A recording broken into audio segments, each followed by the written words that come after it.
Hello everyone, and welcome to the LocJump podcast, a podcast about video game localization. I am Moleque Trairão, a professional game translator, and I'm here today to bring you a new episode. So let's get to it.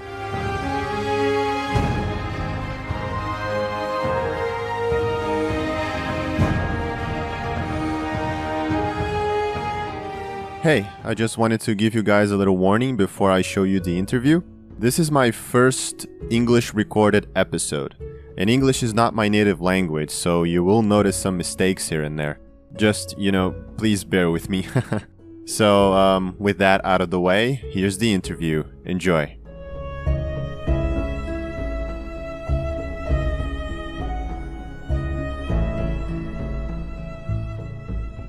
Hey guys, welcome to the LocJump podcast. And today, I'm joined by Nicolas Lietzau, which is one of the project leads of ENDERAL.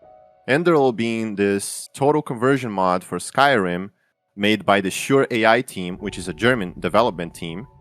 It initially came out in 2016. It features a new world, new quests, new characters, new gameplay mechanics, and much more. It's pretty much its own game in its own right. And in 2019, they have released an expansion-sized DLC, Forgotten Stories, which was integrated into the main game in a very seamless way. And Nicolas, he worked on so many areas of the mod, one of them also being the localization process. For those of you that don't know, ENDERAL was developed first in German and then officially localized into English. So we're gonna ask him, how was this whole process? How did it work? What was his roles? And how was his experience in this project? And I hope we have a fantastic time today. And please welcome with me, Nicolas Lietzau. How's it going, buddy? It's going great. Thank you for having me. Man, it's, as I said before we started this interview, I'm very humbled. It's an honor having you here. So, thank you. If you could, just introduce yourself a bit. You can tell us your age, your current professional career, that kind of stuff. So I'll leave the stage for you. Sure. My name is Nicolas Lietzau. I am a professional game writer / novelist from Munich. Right now I'm in Munich. I'm actually moving to Barcelona pretty soon. Oh. And I'm 29 as of now, turning 30 soon. And right now I work for THQ Nordic as a game writer. I worked on ENDERAL during my university years, and since then I've worked on the Spellforce series, and I've also published a novel called Dreams of the Dying, and it's pretty much what I'm doing. I write all the time. Yeah, I think from a professional standpoint, I think that's a pretty good summary of what I do. So my first question is more of a general question, which is, how did this whole English translation process for ENDERAL work? I mean, did you guys have an internal localization team ready to go? Or was it the same team as in Nehrim, which is also one of the Sure AI's mods? How it was actually just me. It's actually just you. Okay. Yeah. Well, I mean, okay, maybe that's a bit of no, that's not correct. I translated all the dialogues, and of course, I had an editor. So that was speaking hyperbolically. So the process was, once we started, I think we kind of worked on it simultaneously. Once the main quest that was, with the voice acting studio, with the voice actors, the German version, then I simultaneously started translating it into English. And yeah, I did I did all of the dialogues, and of course we had an editing team. We also had a couple of Andre, for example. He did most of the UI texts and the books and all that kind of stuff. And yeah, I think, of course, being a professional game writer now, of course, the process wasn't as structured and as, streamlined as it would be in a professional environment. But I still think we had a very organized approach to it. Yeah, that's the bare bones. So you only, you worked as a translator And then, one of the other developers, worked as an editor, so he like reviewed everything that you translated. That's right. Yeah, we had several. Yeah, we had one internal editor, though he Frank Bartolomei, though he mostly took care of like the books and the written text, not the spoken text. And for the spoken text, we were helped by an amazing guy from the US, Dan Hankey. He's a high school teacher, actually, I think. English literature, I believe, and math, I believe. It's not that relevant, but he did a great job. Like he proved the translations and tested them made sure it all sounds natural and all that. So he was a great asset to the team, and yeah, that's pretty much how we handled the whole thing. Of course, I also checked, like I'll always talk to the voice actors and told them, if something doesn't sound natural, because, I did the same thing for German, but still it's not my mother tongue after all, like I'm self-taught. So I was always very open to hearing their feedback and to changing things around. Yeah. That's interesting because I wanted to ask you about the voice acting that was done in ENDERAL, because, since it was first voice acted in German and then it was dubbed into English, were you also one of the people that, managed the whole thing? Were you also giving, feedback on the English localization? Was it happening at the same time? Yeah, more or less. There was a slight delay in between, but yes, I also organized and directed the voice acting, the localization, and the recordings. Sometimes live sessions, sometimes I would just give feedback. Yeah, that was also me. So actually great. Like that was actually a fun task. Of course, it was a lot of work, but I really enjoyed working with the voice talent. They're usually, especially, this whole thing being a pro bono project. Yeah. The people you work with are usually very cool people. Like they're not in it for the money. And of course, sometimes they can be frustrating because they don't take like obligations seriously, because there's no money involved. There are no consequences, no repercussions. Yeah. But aside from a few foul apples, I would say that the overwhelming majority of the voice talent we had the privilege of working with, they were just absolutely fantastic people, and they were so committed to making their characters come alive, especially the main cast. It's fantastic. Like I think they certainly elevated the writing, and through that the game quality, the quality of the entire game significantly.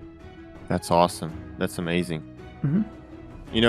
I think this is really impressive, considering that you also worked on so many other areas of the game, writing and game design and, with the creation kit, for Skyrim and also in the localization as well, which was really well done. Yeah. I mean, I couldn't even... Thank you. It felt like it was the primary language of the game when I played it, because it was so natural. Yeah, thank you. That was a main objective, though. Like we didn't want it to sound too second language more or less. Yeah. Like we didn't want it to be too obvious. Though I do think, like looking at it now, I think there's a lot of room for improvement. Let's call it that. But of course, writers tend to be extremely self-critical. Yeah. I am also very self-critical about my work. I mean, I always like, if I'm gonna make a translation, if I'm gonna work on a project, it has to be good, and yes, I have to feel that it is good enough for other people to see, because if not, then I just don't release it right away. I'm also working on other episodes for my podcast, and they have not been released yet because I don't think they're good enough, and I still have yet to finish them. I just don't want people, this episode was a little, worse than the others. I don't want that, I know that I do this for the people, for, other, aspiring translators or even professional translators out there. But I don't know, man. I'm just so focused on, I have this quality, over everything else. Yeah. So I do get what you're saying. And I'm more on the technical side of things. I am very curious about how did you go on about, translating ENDERAL? I mean, did you use professional translation software such as CAT tools, or maybe did you use the creation kit itself or Notepad++? What tools did you use? Let me think. A lot? No, actually, so we wrote the game with RTC Draft. If you're familiar with that, it's a game design software by a German company called Navigo, and they supported us. They gave us a free license, which is fantastic. But we lacked the coding skills to build a proper pipeline into the game. So we used RTC as like this external software where we wrote all the dialogue, and then we exported it into Word, and then from Word we copy pasted it into the creation kit. It was shitty task. And I think the translation, we took a similar approach to the translation. We exported everything into individual Word documents and splitting them up by quest and providing the actors with as much context as possible. And then we translated it, took it to the proofreader, and then fed it back into the creation engine. So, and I think that's also the main reason why there's there are two versions of the game. There's the English and the German version. By version, I mean a technical, like, files. So, for example, whereas all the other translations, the Spanish, I think there's like a Portuguese translation as well. There was, actually. We can talk a little bit about that after if you want to. Yeah, sure. They all use the official localization pipeline of the creation kit, which is, I'm not really sure how it works. I'm not too familiar with that. Andre and Dennis handled that part.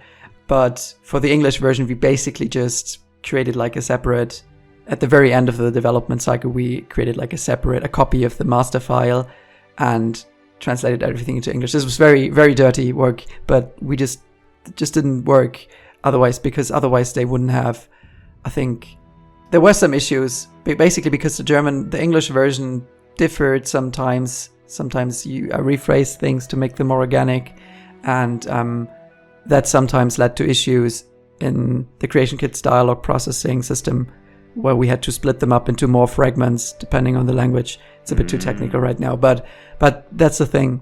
But basically the simple answer to this would be that we exported everything into Word documents, translated it there, edited the whole thing, and then manually, line by line, pasted it back into the creation kit.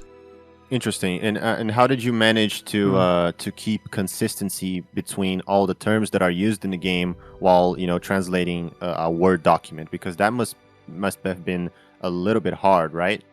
Yes, it was. I mean, we did have sheets, like glossaries and that kind of stuff, but it was a little bit easier because I did all the translating, so there weren't that many inconsistencies, just because usually I knew this game inside and out. I knew the story inside and out because I'd written it.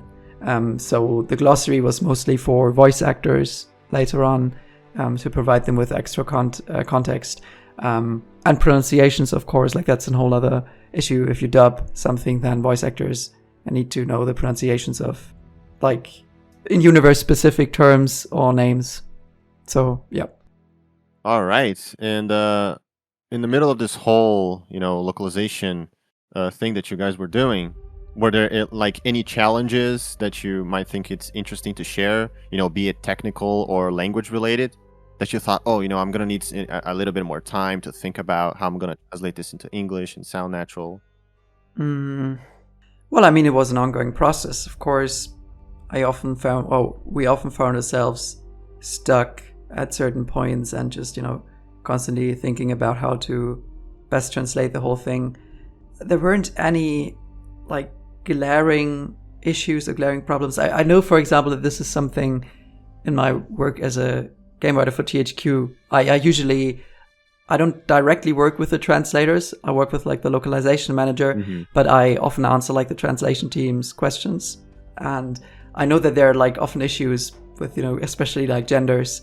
If you go from English as the source language, which, I mean, you know what I mean? Yeah. Like there's just one, it often uses like a neutral gender, and then the game doesn't account for, the game system doesn't account for, multiple genders, which are sometimes needed for in other languages, and that can sometimes make it extremely hard or challenging to translate something from English into another language, which I probably don't even have to tell you. I mean, it's your job. So Yeah, I mean, yeah, we always have to. you can relate. I can totally relate. I mean, sometimes we have to, neutralize sentences, which sometimes we don't even know the gender of the person who's speaking or the person that is being addressed. Yeah.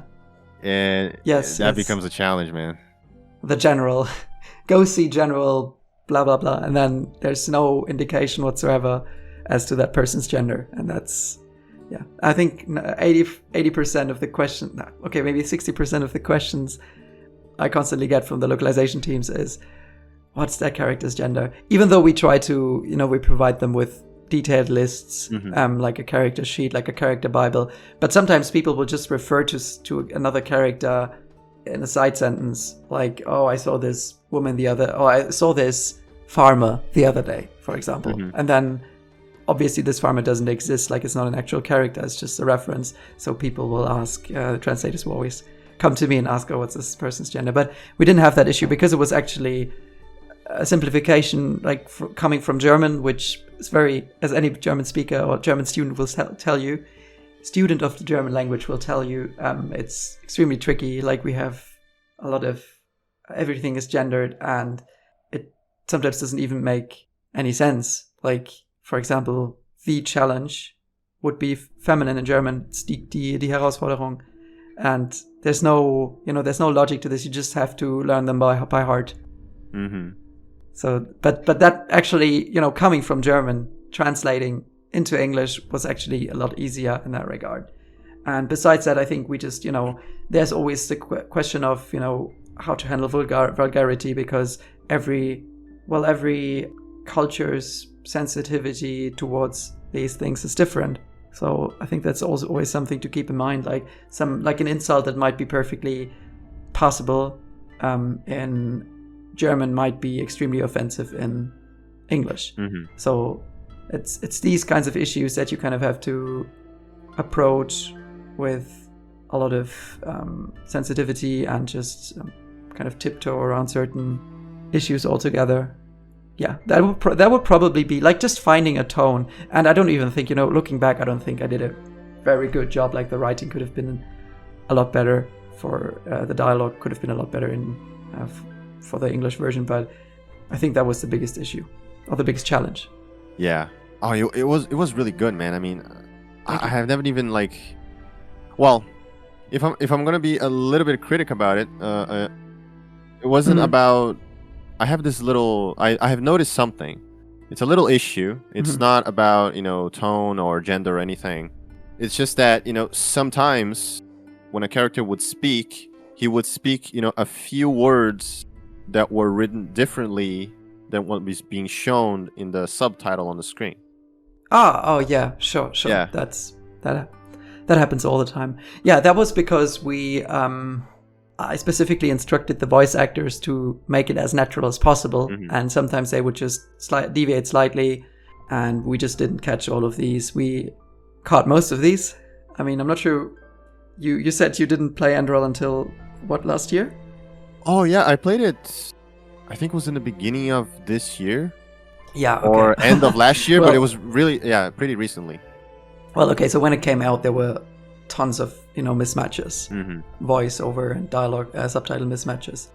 Yeah, but that's just, again, like we didn't have like a professional QA team, and I do think we were very, very extremely organized for a non-commercial development team, but still, obviously, it wasn't up to like industry standard because we just didn't have the money and the manpower to afford it. Wow. So yeah. Taking that all into account, I mean, you guys have done a pretty good job. I mean, thank you. And also, yeah, you were talking about the translators asking questions and everything, asking for more context so they could translate everything accurately and as natural as possible. How did they approach you? Like, was it like, did they just ask you on Discord, or did they use like a sort of Google translation sheet? The translators, you mean the volunteers who translated the game into other languages? Oh yeah. I mean for example, for people that translated into Spanish and French and Korean. To be perfectly honest with you, I don't know because I wasn't too involved in that bit. Oh, okay. Like that most of that happened after the release, and after the release I took like some time off, like a temporary hiatus, because I was pretty burnt out after all this work. It was so much work. This game was, I think. No, I totally understand. I must have invested, roughly like 30,000 hours. I must have invested roughly, into that game, and that's insane. And that's just what I know from, the Steam logging, how Steam tells you how many hours you've spent in a tool or a game. Damn. And that's just what's logged. So it was just freaking crazy, and I was burned out. So Dennis and Andre, I think, until they took care of most of that, I'm not sure how they handled it, to be honest. I do think, I would have to get back to you on that. No problem. I mean, well, I'm going to ask you another question that you might not know the answer, and it's totally fine, and consider what you just said. But did you actually, read some comments about, how well the other translations, the Spanish translation, the French translation, and so on, how they were received by the rest of the community? If people were saying that they were good or bad, or, I did. I think the Russian translation was criticized by some people, but I can't make any judgment on that. I honestly don't know because I don't speak Russian. Besides that, I don't know. I don't really know. It's hard to say because, these communities usually have their own servers and all that. So the whole Russian ENDERAL community is very isolated, in my opinion. And as far as I know, like, I know some people from the Russian community, and some of them have been, extremely helpful translating the web edition of my novel into Russian and all that. But besides that, I don't. Yeah, it's an own microcosm, so I'm not sure. Yeah, we were also mentioning, the Brazilian Portuguese translation that you were unsure of, which actually there was one. There isn't anymore. Right. And the reason is that it was criticized by one guy, at least on Facebook. I don't know if in the forums if it's been criticized there, but one guy criticized it, and he was right. I was actually one of the people that was very worried about it. I don't want to be like, I don't want to sound rude or anything. I just conveyed that I was worried. Why? Because they made this Facebook post. It was on the ENDERAL Facebook page, right?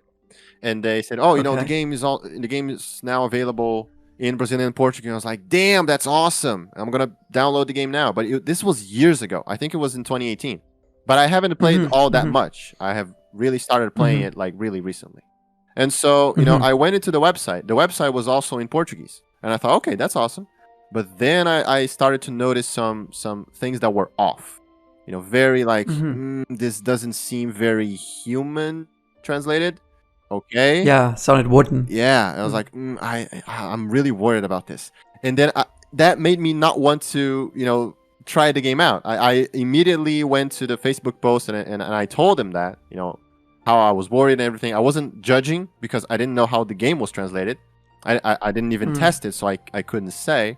And then I saw another guy criticizing it, and I was like, that's really bad. And then when I Googled about it, I found out that there is a Brazilian Portuguese translation for an old version of ENDERAL on the Nexus, if I'm not mistaken, Nexus Mods website. Yeah, it was possible. Yeah, and then I was like, oh, okay, maybe I can check out some screenshots and see, the quality by myself, without having to play the game, just so I can have an idea. And I was shocked. And I was like, oh, okay, now I know why this is not available in the game anymore. So it was taken down. I think it was taken down because, after I got the Steam version of ENDERAL, which is the Forgotten Stories version, I couldn't find, any in-game option, or even in the Steam properties, the Brazilian Portuguese option. It wasn't there. So I thought, oh, okay, so maybe they took it down. Yeah. And about that... Well, yeah. I'm sorry, were you going to say something? No, I just feel sorry for the translators. But I totally, like, I understand that this is an issue, and I know translation is an art. Some people don't really understand that it's, a good a good translator can really elevate the quality of a work, but he can also ruin it. Yeah. Because it's just like you're basically rewriting the thing in your own language. And even if you, even if you translate the words properly, that doesn't mean it's like you need to translate like the spirit of a story. And that's really hard to do. And it is. I know what you mean about characters sounding wooden. That's my biggest issue as well. I actually write exclusively in English these days. And I sometimes see like sometimes seeing German, I would say like the translators who worked on the Spellforce project, the German translations were generally pretty good. But sometimes there were just some things that, that just didn't feel like the story I wrote anymore, just because the choice of words was differently, and which is only natural because, people just inject their own vision. Translators usually inject their own vision into the text, and that's what they should do, because otherwise it will sound completely mechanical. But sometimes if that vision just doesn't align with you, then yeah. For example, the translator of my novel, she's fantastic, but she still sounds a bit different than what I would have written. I would say it sounds prettier. Oh. It's hard to put into words. It's just more lyrical. Mm-hmm. And it's not as gritty as what I usually write, or at least what I believe I write. But yeah. So I'm just basically agreeing with you that translating takes a lot of nuance and a lot of skill. Yeah. No, I mean, I'm glad that you have a fantastic translator with you. I mean... Oh, I do. She's amazing. Yeah, it's amazing when you get to talk to people, that are working on your project in order to make it available and accessible in other countries, and they are really worried about it. And, they want to do their best, and that's why they communicate with you to get an answer that might help them improve their work. And I think that's amazing. Yes. That shows how dedicated they are. I think that's beautiful. Yes, for sure. For sure. It's humbling. Yeah. Also, since we were talking about the Brazilian Portuguese localization, and when I saw those screenshots, and I was shocked by the quality, and I don't intend to judge the person who made this in any, I don't judge the people. I judge their work. Which is a pretty different thing altogether. And I always say, don't take it personally. It's about your work, because I had people judging my work too, and I was like, yeah, you're right. I have to improve on that, and that's how it is. It's feedback. You learn how to take it. So anyway, after I saw those screenshots, I thought, if I'm not saying this is confirmed, but it would be interesting if I started a project for that. If I started my own localization project for ENDERAL, since it is a game that is very dear to me. Mm-hmm. It was an emotional game. It it drew me in such a way that I was like, man, this is the best RPG I've ever played, and I want. I'm not saying that I'm gonna do this someday. I'm still thinking about it. But it would be so nice. It's such a big commitment, yeah. But it would be so nice for more people to be able to understand this game, play it, and understand it. Mm-hmm. Because some people they might have trouble. Some people they play a quest and they don't understand English, so they don't know how to progress in the game, or they want to. Or some people, are very story focused people. They like the story. They want to hear the story. But they don't understand it since it's not their native language. The English proficiency level in Brazil is really low, so a lot of people don't even know, like how to read in English, or very basic stuff. They just don't. Yeah, and it's not their fault either. It's sure. Well, mostly education. The English education here is, I'm sorry, it's just not very good, and so most people, they have to learn on their own. You said you were self-taught. I am self-taught too. I learned English, without ever leaving the country. I have never left the country, actually. I just learned. Oh, wow. Okay. I have just, I just learned, by playing games and watching movies and stuff. And when I fell in love with translation, I always thought to myself, man, it would be so nice if this game or this mod was available, to more people, what is accessible to more people, because available is it is public, for everyone. Yeah. Yeah, no, I totally agree. And I think it would be fantastic, of course. But as you said, it's a huge commitment, and I'm not. I never cease to be amazed at the support ENDERAL gets from the community. I mean, of course, I always have to remind myself. Of course, this is a free game, and we also spent like 5 years of our life. So some people are obviously more interested in helping because it doesn't feel like, anybody's taking advantage of them. But still, even so, it's a huge commitment, and I just continue to be amazed by the support we keep getting from people. Mm-hmm. So yeah, I mean, I would definitely. I'm not stopping you. Yeah, of course. But I can totally understand. It's a huge commitment. It's a huge commitment, and yeah, man, like you deserve all this credit. You guys deserve it. Because thank you. It is, in my opinion, a lot better than some of the AAA games that I've played. I don't play a lot of AAA games. I play mostly indie games. But this is on a whole other level. And thank you. I am still thinking about this. And I have also talked to one of my friends who is also a translator. He's a very insane guy because he translated Pathologic 2, which is a very nice text-heavy game. I know it. He did it all by himself. He translated the whole thing into Brazilian Portuguese. And the translation is also very good, considering it was fan-translated. He didn't get, any financial support from this. He didn't get paid to do this. And holy shit, was it good. And I have talked to him about this. I said, it would be nice to translate this game and stuff. And then we started talking about it. And so maybe if I one day invite somebody to help me out, because I'm going to need help. I can't do this alone. Yes, that's insane. It would be him. And so, I also sent him, this is how you localize the game. And then, there's this localization tutorial page on the ENDERAL's wiki website that teaches you how to localize the game and stuff, the very technical stuff, which software you have to use and how do you test your translation and stuff like that. And I was like, oh, okay, this might be useful to me someday. I'm gonna save this. And then I sent him that and he's like, hey, this is how you translate the game, man. If we're gonna do it someday, that's our starting point.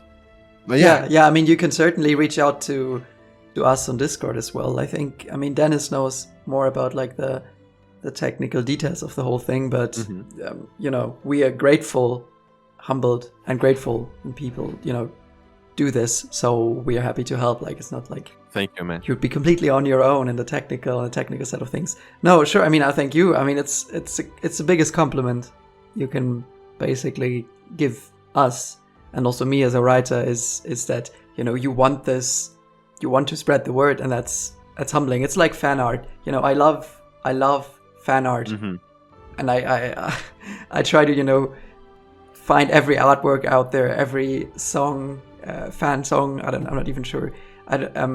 It's just so humbling if somebody, how to say, is so inspired by something that they give it like their own paying tribute, creative. Yeah, it's a tribute. Yeah, but it's also like it's hard to say. Like I usually don't. I hardly use the word fan because to me it like implies like a weird power dynamic. I'm probably just overthinking this, but I actually believe that. Yeah, sure, it's a tribute. Yeah, for example, there was this girl who she wrote a song about ENDERAL, and I thought it's just so beautiful. Oh. Yeah, the title is Russian, so, but I think her name is like on YouTube. It's like ENDERAL tribute song Laterna or something like that. Laterna. I think that's her username. I don't know it off the top of my head, but I think it was just so good because she kind of took that story, that creativity that we packed into the game and our story, and she infused it with her own brand of creativity and made something new.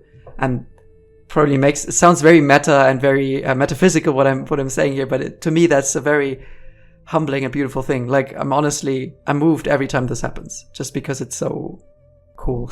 Yeah, it's beautiful to see, how people, appreciate your work so much that they would be willing to help in some way, or even, pay tribute, writing a song or, doing a fan art.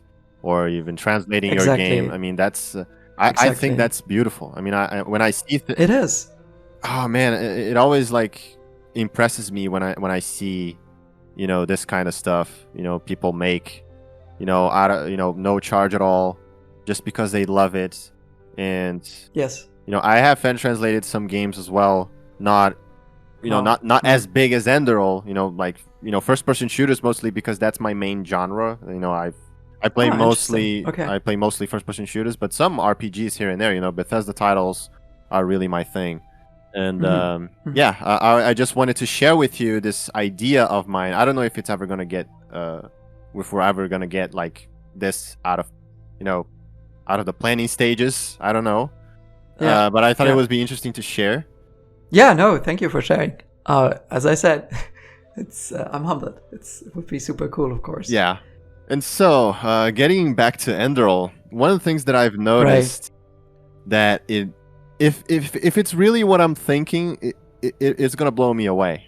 But when I was playing the game, I have noticed, you know, English text written on walls and posters, and even the in-game map has some English text. You know, the names of the different biomes and stuff.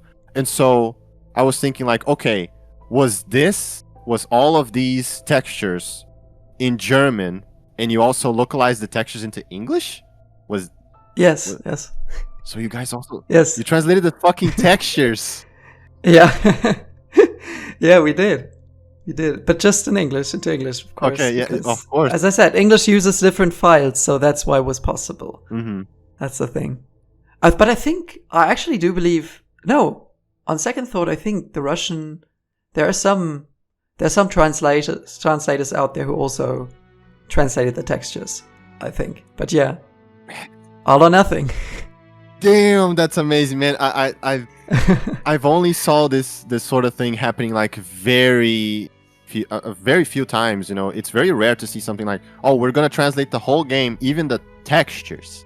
Like, we're gonna need, you know, I don't know, a texture artist, or I don't know, you know, what would be the role for this. But it's amazing. Like, how far would you go into making this game sound as natural and looks as natural as possible in another language? I mean, even the textures, man, that's like, it just blew me away right now.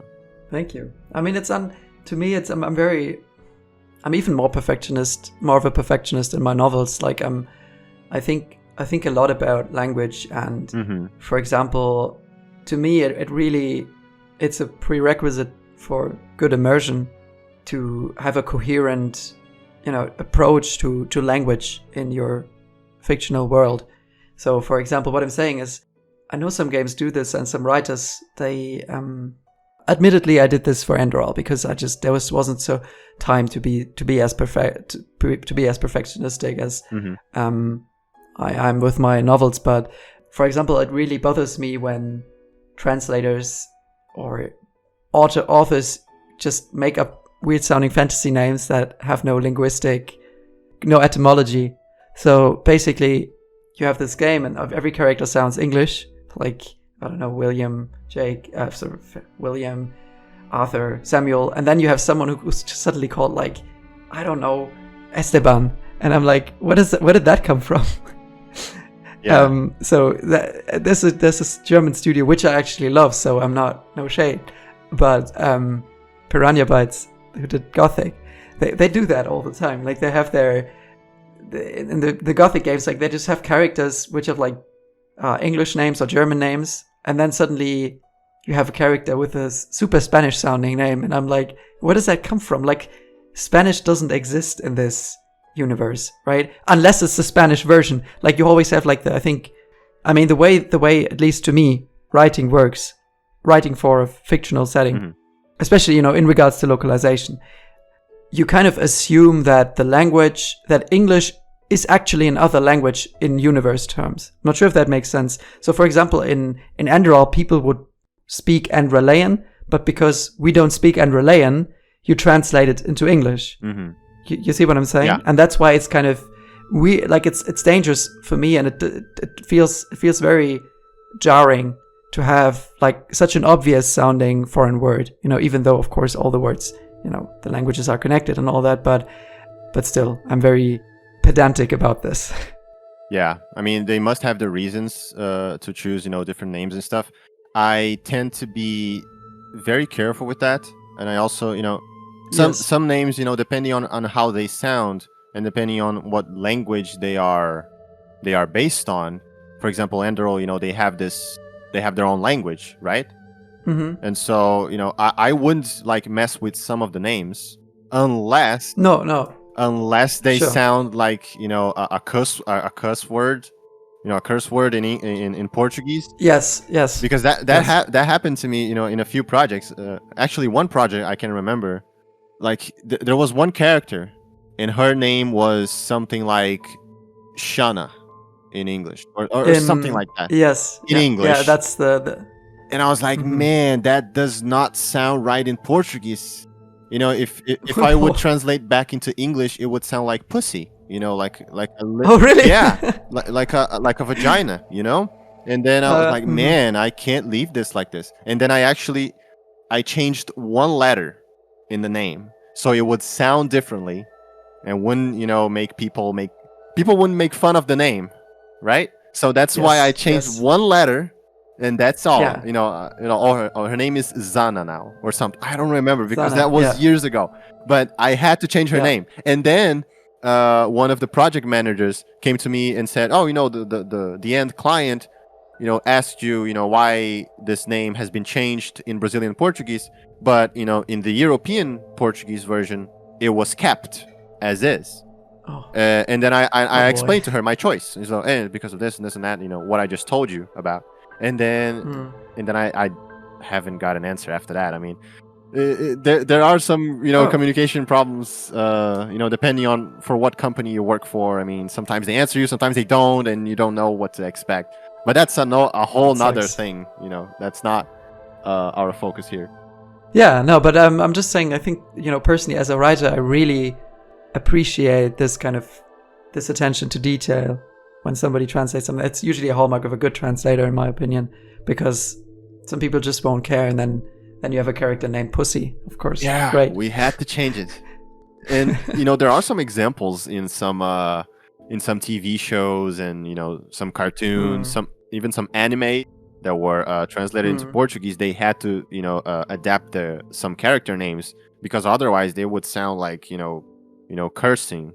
In Portuguese, it would sound so funny, and obviously they couldn't do that because otherwise, people wouldn't take the character seriously, and that's not something you want. No, not at all. Yeah. One thing that also, blew me away, I actually made a comment about this before I think it was yesterday when I was talking to you, the bard songs in the game. Which thank you. I have listened to, a few of them, but one of them that I really liked was The Winter Sky.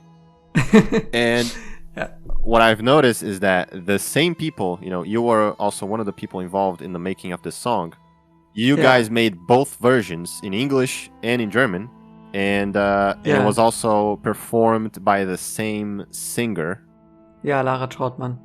And I was like, man. Yeah, she's actually a bit of a public personality here in Germany. She's a voice actress, very good voice actress, and she's also a Let's Player and a singer. So she was very. I'm not even sure who recommended me. Someone put me in touch with her, and she was extremely cool about it. I'm glad you like that song. It's I wrote them. I think Frank and I wrote the music for this one together because I'm hobby musician. If I hadn't become a writer, I would have probably become a musician. Yeah, it's my second biggest love. That's amazing. I mean, I think it really helped then because so did you write it in German first, and then did you adapt it later into English? To rhyme or but both. I think we did that almost simultaneously because Lara she only had a short time window to get these recordings done. So she that's I don't remember so much of this. It's weird. It's been years ago. I mean, it's been years ago. So much happened since then, and it's just crazy. but it's cool to see this whole thing. That's like one of the things that I really love about, being a writer and about my job. It's certainly not I've been very, very fortunate in that regard. Like, I don't, I got hired straight out of uni, and I work for THQ Nordic, who are like a great company. And I mean that. But at the same time, I think, obviously there are faster ways of making money and all that, especially if you have like the willpower and, willing to put the hours in. But then again, this is my passion, and I wouldn't want to do anything else. It's just what I've always been doing, telling stories. And the cool and the rewarding thing about this is that, it's out there for eternity. Like, obviously I'm not trying to say that this is going to be like an iconic video game or something like that, or even that the books I write will be iconic, but it's still, people, it's out there, and every day you hear from people telling you that, oh, I really connected with this, I really like this, and that's just so rewarding. And, I think this is, and, not to discredit any other line of work, but I'm just saying that this is something that's very unique to the arts, I think. That you just create something and that's there forever, and people just connect with it. And yeah, it's cool. So now, right now I'm sitting here talking to you, person on the other side of the globe, more or less, about something which I wrote 5 or 6 years ago, but which you are experiencing now. So there's this strange disconnect sometimes, because to me it's all in the past. Anyway, it's getting too philosophical. No, but it does make sense, and I also feel I also have the same feeling when people, comment on my work. Yeah, I figured. Because before I became a professional, I did this, for free. Oh, I'm gonna fan translate this game, and I had my own reasons to do that. Sometimes because there was already a translation available, but it wasn't good enough. It's like, you know what, fuck it, I'm gonna make my own. And then I did it, and people would comment on it, say, "Hey, thanks for the translation. Now I can play the game. Now I can understand it, and everything." And I was like, "Man, I am being useful. I am helping people out. Making these games more accessible." Yes. Even though it was for like a few thousand people, I was like, "Man, if I was helping like 100 people, that would be more than enough." But damn, thousands of people, that's a lot. Yeah, that's crazy. Yeah. Yeah, it's hard to conceptualize these numbers, really. Yeah, and it's crazy. I was just doing it because it looked really fun, and it was so like, man, if I started being a translator in 2015 when I started this whole journey. If a year before that, if in 2014 someone said to me, "You're gonna be a translator someday," I would be like, "What? You must be out of your mind. Out of here. Get out of here." That's not gonna happen. I love English, but that's not something I do. But then a year later, I translated this open source first person shooter called Warsaw, and the rest is history, man. My first translation was official, and then I saw my translation on the screen, the menus and the interface, the tutorials, maps, everything, in my language. And I was like, man, I did all of this, now more people can play the game and stuff. Yeah. And it's a very niche genre. It was an arena FPS. So it's a game like Quake and Unreal Tournament, which is very, very niche. But it was a good way for me to start because, well, at the time, I didn't know anything about localization at all. Like translation, like zero, nothing. But I knew how to write in English. My English levels were really good, and my Portuguese was good at the time. It's way better nowadays, but at the time it was good enough. Yes. And I also had experience with games and arena FPS. I was like, man, I'm gonna try this out. I mean, it's for free. It's an open source game, so the only way to contribute is to voluntarily contribute. Yeah. And I think I did a good job. And after that, I got more projects. Some were personal projects, some were, official translations. And then in 2016 or 2017, I thought, you know what? I want to get serious about this, And then the rest is history. I mean, started studying by myself, and that's really inspiring, actually, I think. Yeah. I think it's always more inspiring to hear stories about people who just did something out of love for like the profession, and then made it into their living, and who weren't, who worked for something, who worked hard for something. So Yeah. it's really cool. Congratulations. Oh, thank you, man. It was such an experience. It was in just a few years, I became a professional.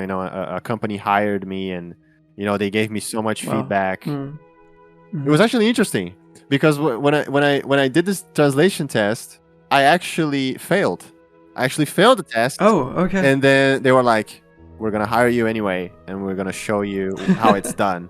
And I was like, Show you "Okay, the ropes." Okay, then I'm in. I was so happy. I told my parents and everything. And then they started giving me feedback. I would translate something, and then it would get back to me and say, "Oh, be careful with this and that. You can try to do it, like this. You can use this translation trick and stuff." I was like, "Oh, okay. Now I'm getting it. Okay."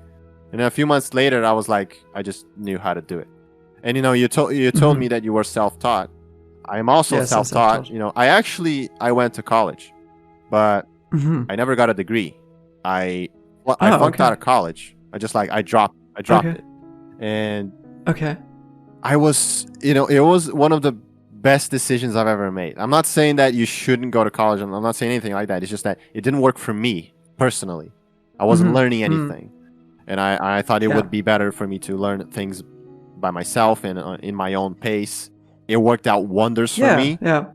And, I recommend that to people, if you're willing to try it out, because, we have... Look, the thing is, I agree with you. And the thing is that, especially in this day and age, knowledge is widely accessible. So the only thing about, uni and colleges, it's mostly about, in my opinion, of course, they are great teachers. They're fascinating. They're amazing teachers. But mostly it provides you with like a space to study, to collaborate and to study, and also is a lot, it's a lot of this is also just how to phrase it.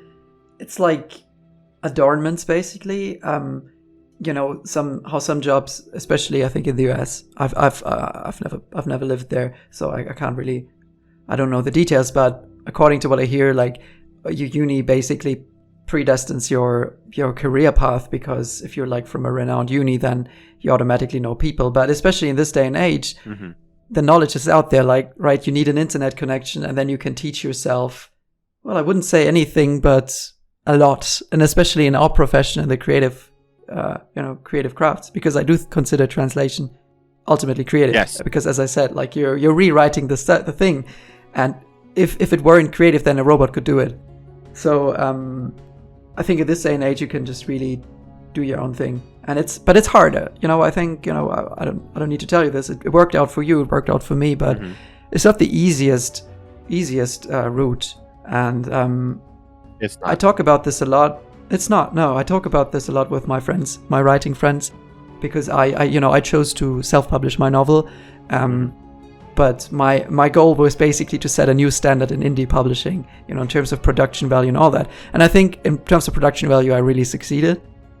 So many people have reached out to me and just commenting how beautiful this book is, professionally produced and all that. But of course it's not easy. Like it has its perks, obviously, because I have complete creative authority and autonomy. And at the same time, of course, some things are just a lot easier if you don't do like the lone wolf thing. But it can work, It worked for you, it worked for me. So yeah, I feel like we're going on many tangents. Yeah, it does have to do with how we go on about choosing this career path, because you have you can also do a course if you want. I mean, that's perfectly fine.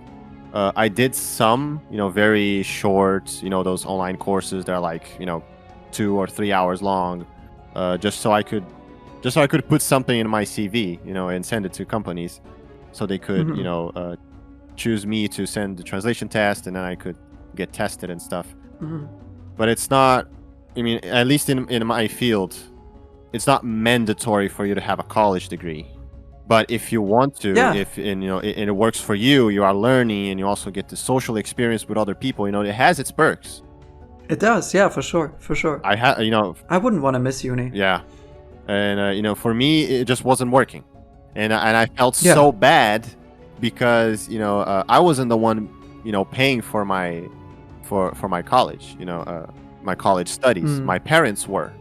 And so that made me feel even worse because, Yeah. they are paying their hard-earned money for me to, be more educated, get more experience, and I wasn't learning anything. I was like, man, I just can't do this anymore. My mother was okay with that. My father wasn't in the beginning, but now he totally supports me. But yeah, that's just how life is. So, Nicholas, we talked about so many things today.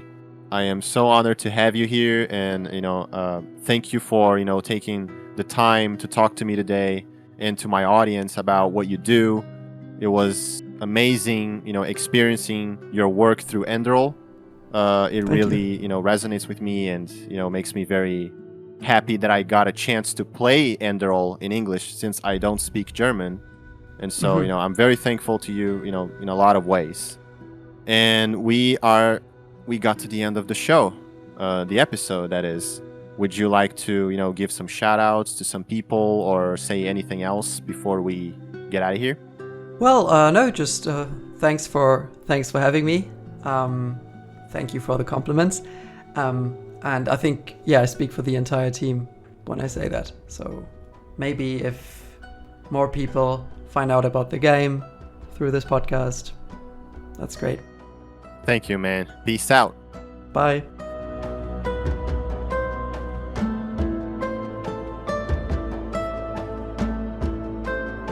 So, that's it, folks. We got to the end of the episode. I want to thank you guys for tuning in and listening to the whole thing.